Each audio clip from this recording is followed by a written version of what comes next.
Hi everybody, my name is Chris and I'm here to show you how easy it is to install the Norse brand Shutterup latches for window protection.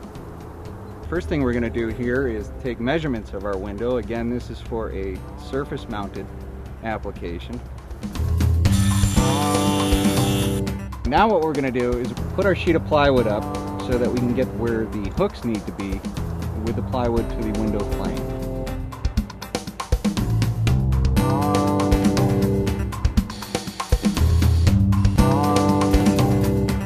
Okay, I think that's good.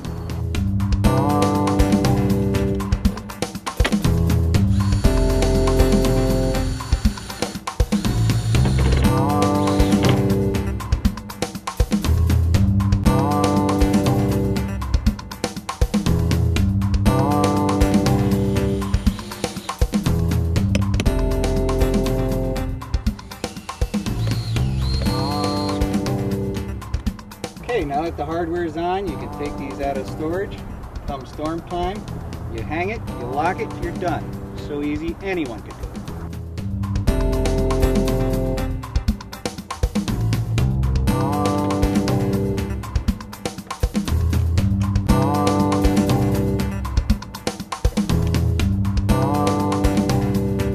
And for flush mounted applications, that is where your plywood is within your window frame. You can also use the Shutterup latch. Hang it, lock it. Done.